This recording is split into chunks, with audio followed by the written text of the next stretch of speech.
Hi, this is Tino with Bluesy News, and I'm here in Glendale, California, in a very beautiful studio, by the way. Brand spanking new with legend guitarist Robby Krieger, who is the owner of this beautiful place. Well, it's called Horse Latitudes, which is one of the Doors songs. The reason for that is that there's horses around this area. The people right next door have horses, and the equestrian center is not too far away.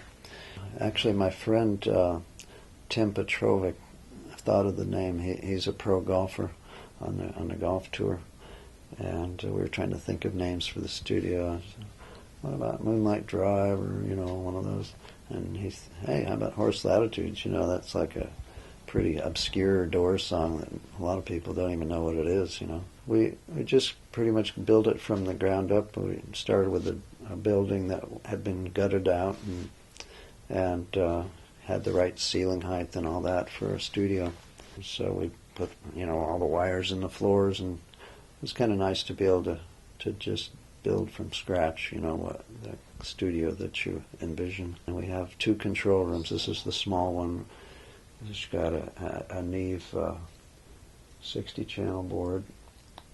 This was the one that was used to be over at Westlake Audio, and a lot of hit records have been recorded on this thing, including Thriller, Michael Jackson's. We're mainly we're into the old school kind of stuff. This Neve is, as I just said, it's a old tube board, and they don't make them like that anymore. And I think a lot of groups nowadays want to go back and record on the cool old gear rather than the Pro Tools.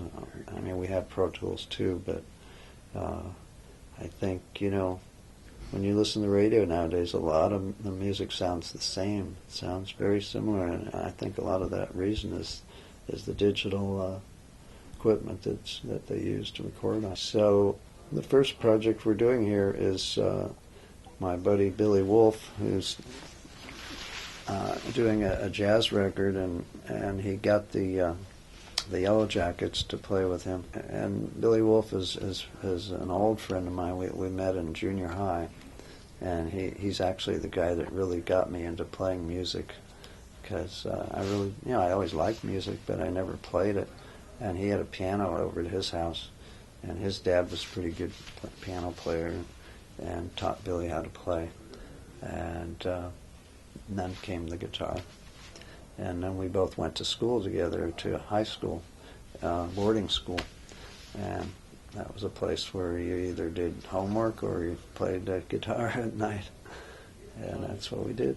I really love your guitar playing. Like, on Singularity, my 2 favorite tracks are your nylon string stuff, which are the 2 smallest, basically intros. Spanish Caravan. But can we go before the Doors? And your nylon string ability is just so incredible. Can you talk a little bit about that? Well, actually, when Billy and I started playing guitar, we heard this flamenco record that my dad had. It was called Dos Flamencos, and it was like two guys playing guitar, flamenco guitar together. And so we said, hey, we should do that, So we both decided to learn flamenco guitar, even though we didn't have a flamenco guitar, but Billy's guitar was it was a nylon string, and you could do flamenco on it. So we both took lessons, and we were really into the flamenco thing. And I pretty much kept it up, I think, longer than he did. But I hadn't really played flamenco seriously for, maybe 40 years, or maybe more. I'd play once in a while, drag my old guitar out and plunk around on it. But so I decided to do this intro on Russian Caravan song for Singularity album. And so I really took me about 3 months to get back up to speed, just to be able to play stuff and make it sound like it was reasonable. But that was a lot of fun to get back into the flamenco thing. And then when you learned obviously acoustic, you and Billy, what prompted you to ever pick up a electric guitar? Who did you That was Chuck Berry was responsible for that. I went and saw a show of his, actually with Billy and this other guy, Michael Penny. And Michael Penny had gotten a hold of this really good Acapulco Gold. So we went to the Santa Monica Civic. We saw Big Mama Thornton, the Chambers Brothers, and Chuck Berry. It was billed as a blues review, and I'd never seen Chuck Berry. I'd heard his records. I liked his records and stuff.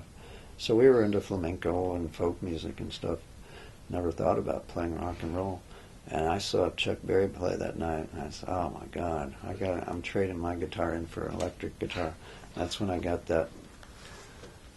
It looks like that one. This is one that was modeled after my original SG that Gibson came out with a couple of years ago.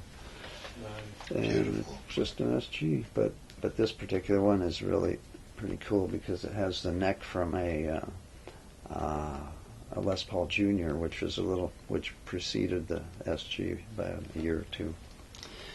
And it's got a painting of mine on the back. Oh, beautiful. Yeah. Wow, nice. So this is Billy's guitar. And that is like a reissue of the 67, Right. basically. Right.